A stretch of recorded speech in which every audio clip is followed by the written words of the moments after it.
So let's look at the principles. Today we're going to start out with repetition, variety, and rhythm. And they're all sort of related to one another. So first off, when we look at this picture, this is a stairwell by Frank Lloyd Wright. And what we tend to see, instead of looking at a series of lines or a series of these interesting arcs, we see it as a whole. It becomes sort of a pattern repeated over and over and over again. And it's kind of easy for us to pick out pattern.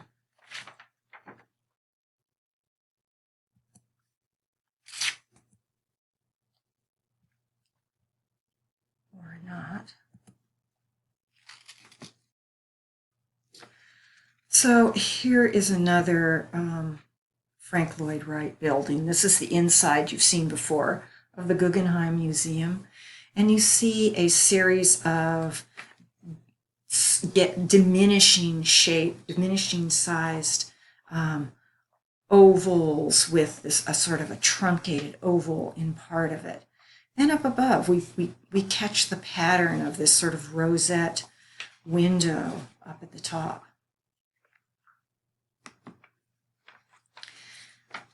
Some artists, though, this is from the minimalist period. It's Donald Judd. And so he's taken a really rather boring one kind of piece, this square here. These are all the same shaped pieces. But what he's done is very carefully put them in a repeated pattern. And what it makes us see is not the sort of boring square that's there, but we start to look for the differences. We see that our perspective is very different. The shadows are different. Just the whole thing, it really makes us look for something that we might not be looking for before. Here's another one.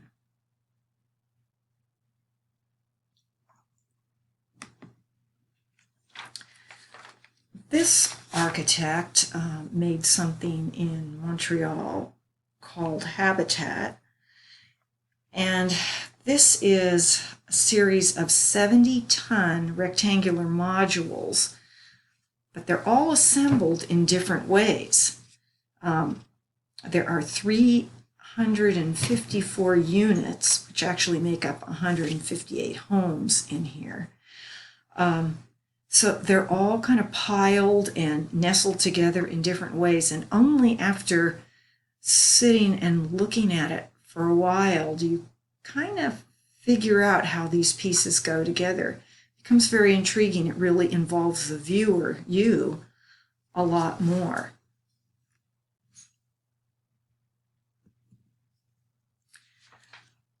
This is a feather cape.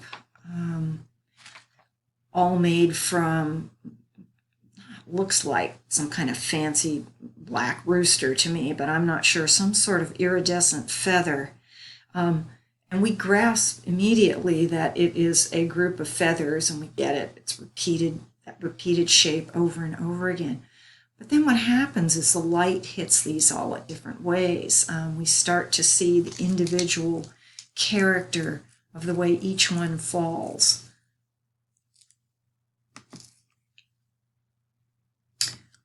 Here's another piece. This is from the Chuara tribe in Africa. We really first grasp these little repeated, these are all extremely similar. And then we start to get these, they're just a little bit changed, right? These sort of triangular pieces. Whoops, here's another triangular piece.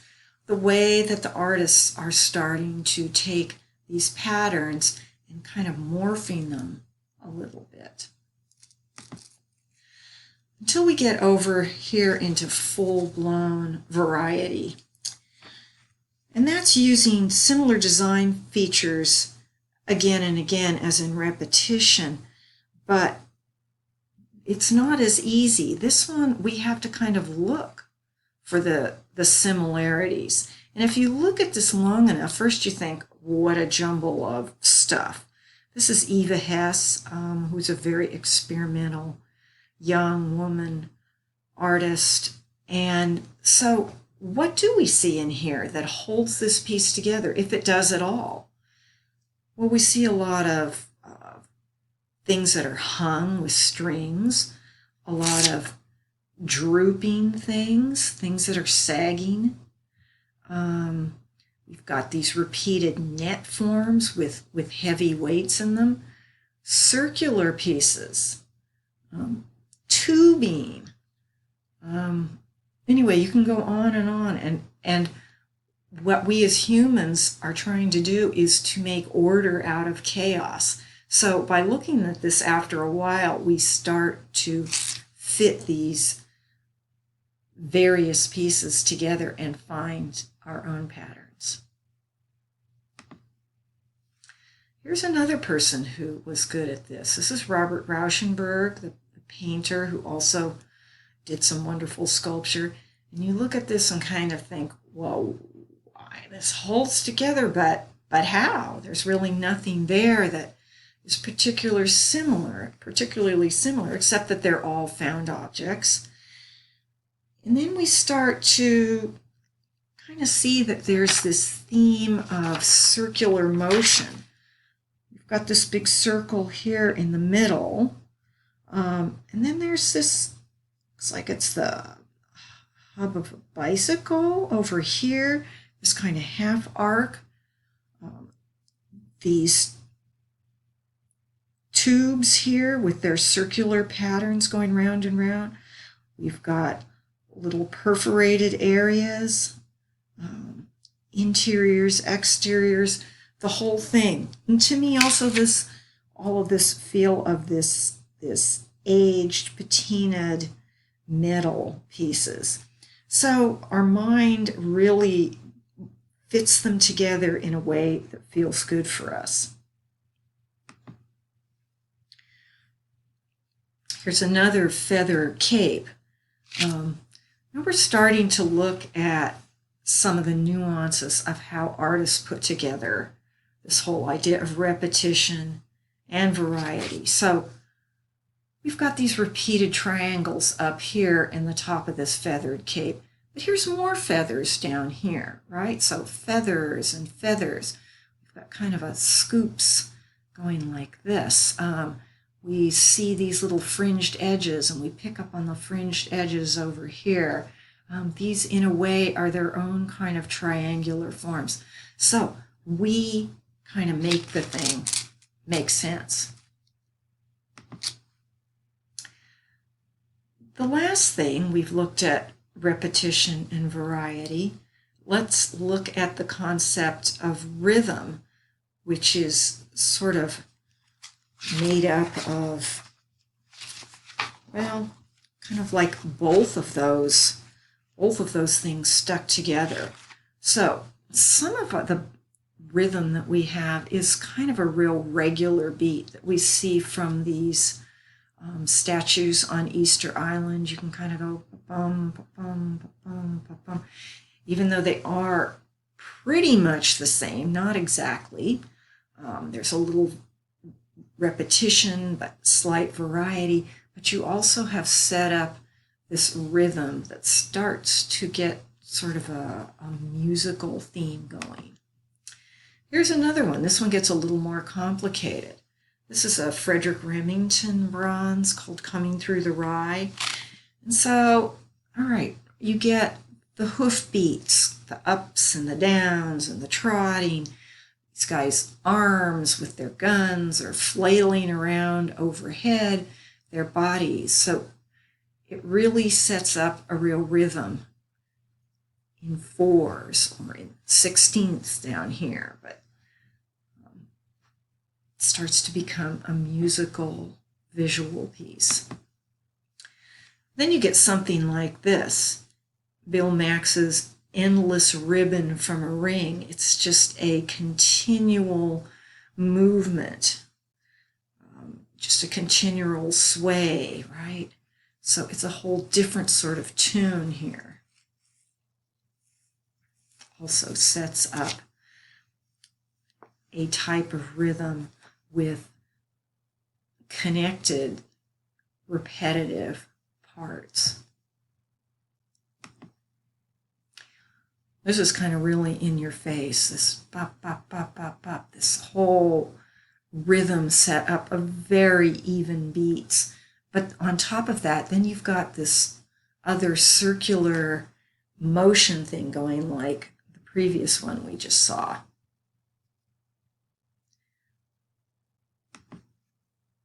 Okay, so now let's look at a series of pieces here to see if we can kind of identify more of what's going on, because most artists don't just have pattern. Pattern can become sort of boring, right?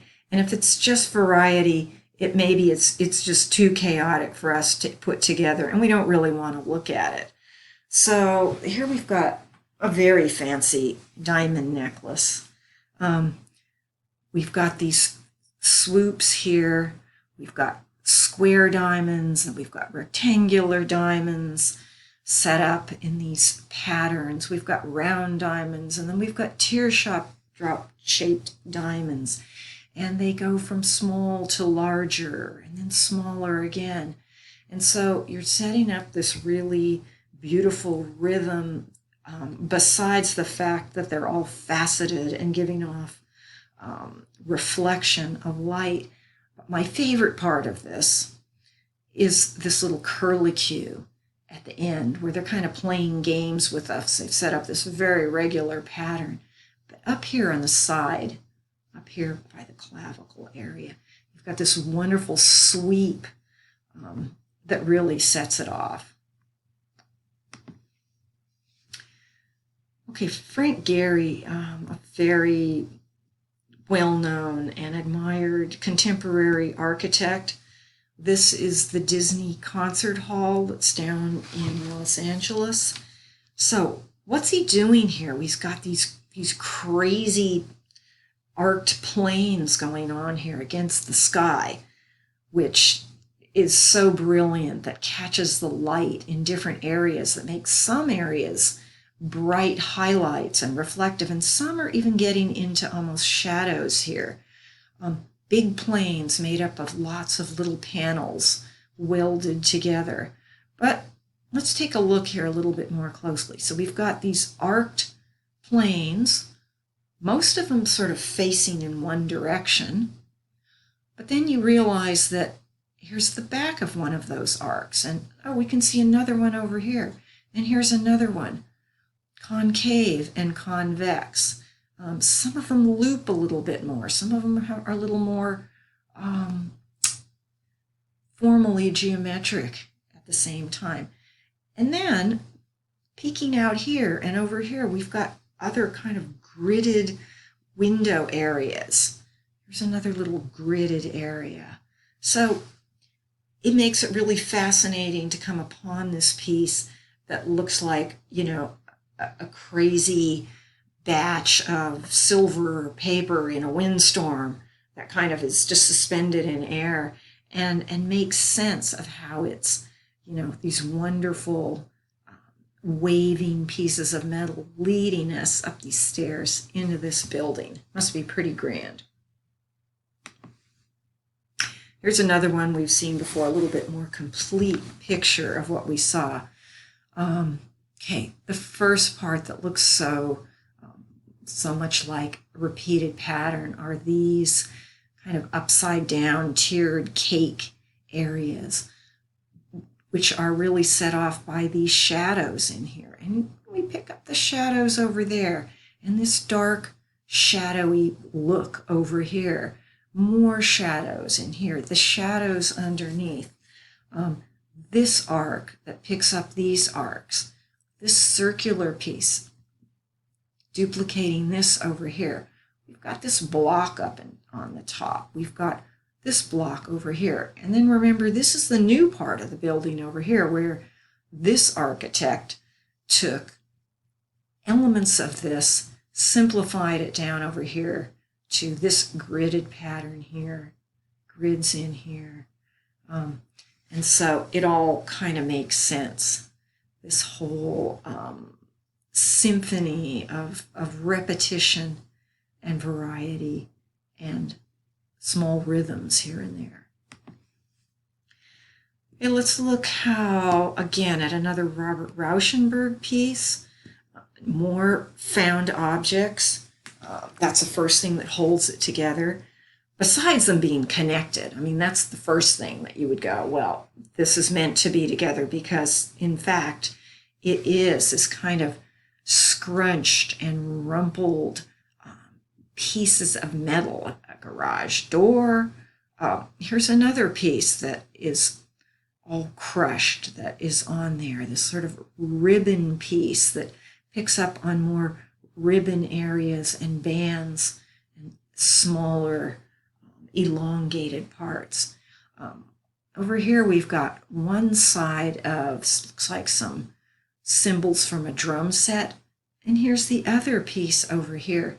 And to me, the fun part of this one is that when you see those pieces and you can imagine them going together, I see the cymbals and I can kind of hear in my head a memory of that sound, which just makes me think so much more about the crunching and crumbling of this metal as it got crushed at the dump or whatever, but it all kind of holds together. Here's another one. This is a lot more simple to see. We've got these repeating circular pieces that look like the water, the ripples of water emanating out from this the most round rock in this area. And sprinkled inside there are more rounded rocks, but none of them are quite as big and round as this one. This is another Andy Goldsworthy piece, the guy that assembles pieces from nature and makes beautiful outdoor installations that as soon as the first rain comes, all those little sticks that he so carefully nestled around here to mimic what the ripples of water might look like, they're all going to be gone. So harmony, variety, we've got this rhythm, really beautiful piece. This is the interior. I think we might have looked at this before. This is Casa Mila by Antoni Gaudí. Some pieces we start to see real repetition, these columns that are going down, these vertical elements, ta-ta, ta-ta, ta-ta, ta-ta, ta-ta, but they're not quite exactly the same. And we've got these kidney and oval shapes in here, actually repeated by the address over here, the ovals there, the circles there, the circles there. Intimation of waving half arcs, that could really want to become circles in other places. And it all goes to hold it together, but there's enough variety to make it really intriguing for us want to spend the time to put this little puzzle together. So that's our introduction to repetition and variety and rhythm. And it's something that if you want your work to have it hold together, you start to think of, and you do this intuitively, I'm sure, am I going to have red portions all over the piece that makes it hang together? Am I going to have these half arcs in places? There again, you intuitively do it, but it's fun to try and fit the pieces together. So keep your eyes open as you look through the pieces as we go through the semester, and look for that repetition, that variety that set up these rhythms.